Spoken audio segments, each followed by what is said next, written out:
Today, we're going to be taking a peek at and doing an install of this. This is OneCarStereo's Smart CarPlay AI box, which essentially takes a vehicle that has wired CarPlay capability, transforms it into wireless CarPlay capability. And so I'm really interested in how well this actually works, how reliable it is, and I will have a review of it once I have more time with it. But today, we're taking a peek at it out of the box, and then how it installs and how it operates in the installation at least. So, without further ado, we're gonna take this Smart CarPlay AI box and put it in my daughter's Chevrolet Spark.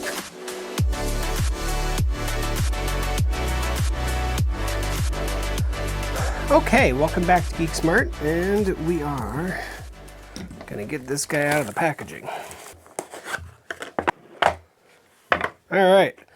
They do have some operating instructions. All right, I'll take a peek at those here shortly. We do have the Smart AI box, which is just looks like USB-C connection on the one side. It's like a memory card slot right there. We do have a USB-A to USB-C cable and a USB-C to USB-C cable. So that's going to depend on your vehicle. And that is it. That is literally all it comes with. Let me take a peek at these instructions real quick. So going through all of these instructions that they have on both sides, essentially we have a few different options. We have connecting this to the vehicle, which is obviously pretty obvious. You connect the cord to the right spot in your vehicle. There is a networking and app instruction, so how you connect this to the hotspot on your phone, and you can actually download things, it sounds like directly to this box.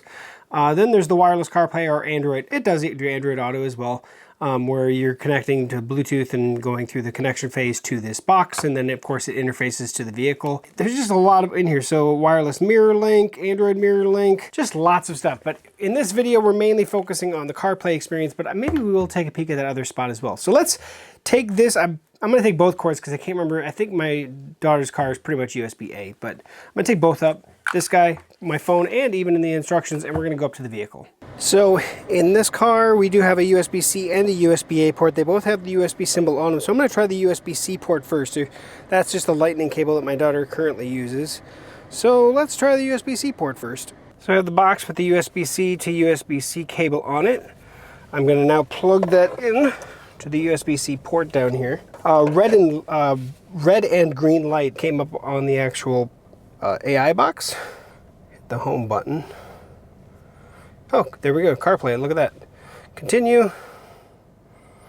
There's the Smart AI box logo. So I didn't do anything other than plug it in. Right now it's blinking green light. Okay, so now we're actually at the menu for the AI box. Speed play, easy connect. Certificate about to expire, please connect to the network as soon as possible and the system will automatically update. So we're going to want to do that first. So that's why they wanted us to do that. So I'm going to go into my phone. All right, so in my phone, I'm going to go to my personal hotspot and I'm going to allow others to join. We're going to go to settings. We're going to go to Wi-Fi, and I could do it on this. I mean, I am at my home. I could also technically connect to the Wi-Fi in my home. So I'm going to choose Wi-Fi. And in this case, I think I'm actually going to just use my home's Wi-Fi. Give me a second. So rather than using my hotspot, I'm actually going to just use my home's Wi-Fi. So hit back, let's go to home, and now we're back at the home screen. So let's hit all apps. And in here, we actually honestly have apps. Now, of course, if we were connected to my smartphone through its Wi-Fi, this would have access while we were going for all of these various things. So you wouldn't have to have CarPlay, use CarPlay or anything. There is a Google Play Store there for us to download more apps. There we go. So if you want to see what that's like, obviously good to go. And it's probably best to get it connected to Wi-Fi at least once, just so it does its little update. Okay, so let's get wireless CarPlay going on here. So we're going to want to click on the speed play, which actually has a little CarPlay emblem. Click on that. Now, in my phone, I'm going to go to my Bluetooth settings. Shows all my Bluetooth devices. And Smart AI box, it links there. I'll click on that. I hit pair on my phone. I'm going to allow my favorites to sync. That's fine. And now we have wireless CarPlay. It looks like I was listening to an audiobook before. And it is exactly what you would expect out of wireless CarPlay. And if we go to Maps, there's the maps.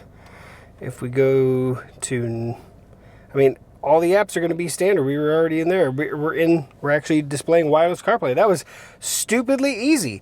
Now let's find out how well it does when we turn the vehicle off and we turn it back on. Okay, so I let the car sit off for several minutes just to make sure all the power is drained out of it. And we're going to turn it on and we're going to actually see what comes for this. How long does it take to actually boot up? Because I'm seeing the red and black. Oh, nope, now it's just green light blinking. And looks like the CarPlay emblem, we just got to wait for that to go green. And give it a second here. All right, so it says green. Let's click on it. Let's see what happens. Yep, right to the Smart AI box logo, boot up logo. Perfect. I'm assuming it's going to take about as long as it did the very first time, just like 30 seconds maybe. I don't know. Oh, no, not even that. Okay, great. So now we're up. So let's hit the speed play like we normally do to connect. Please, let's see if it automatically connects to Bluetooth to my phone.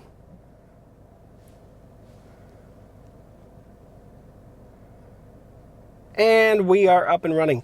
That was smooth, that was good, and yep, we are fully good and operational, ready to enjoy our vehicle wirelessly for CarPlay. So you can see what it looks like down here. Right now it still has a green light. I think it actually has a small amount of juice that maybe charges up on it, but eventually if it's sit here, it'll go completely dark with no lights at all. When it's booting up, it's like in boot up mode, it'll go red. There's a LED indicator right next to the green one that's red. Oh, sorry about that. And then it'll blink green eventually. But yeah, there we are. We're set to go. So for setup purposes, that was extremely easy to do. Plug it in, let it boot up. Make sure you connect to the internet at least briefly to make sure that it updates.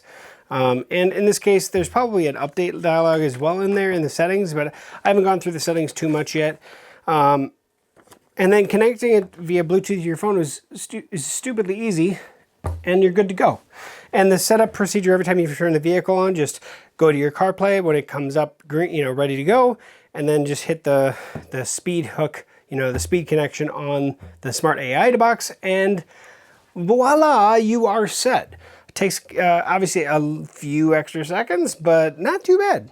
Not too bad at all. So the Smart CarPlay AI box.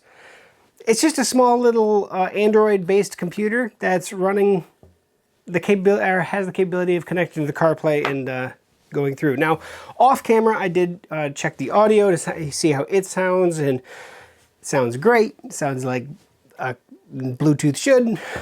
So I'm not reviewing it yet. I still have time to actually use it, have my daughter use it as well, see what she thinks about it. But as of right now, for what it is, how stupidly easy it is to install, that's an awesome way to take your vehicle from wired CarPlay to wireless CarPlay. So absolutely, pretty solid. So OneCarStereo, thank you very much for sending this over to me. So far I'm impressed by it, and after a couple weeks of use, I will get my full review up on TechGooch. So I will post that link at the top of the description as well as area at the end of the video. If you've used one of these products before, let everybody else know the experience you had. But excuse me, it's pretty simple and it works so far. Seems like it's pretty good. Time will tell us everything about it, and I will report back in my full review. Thank you for watching to the end of this video. Like, comment, share, subscribe. We'll catch you back here on GeekSmart for another future video setup or tutorial or whichever have you. So thanks for sticking by. We'll catch you again right here. See you soon.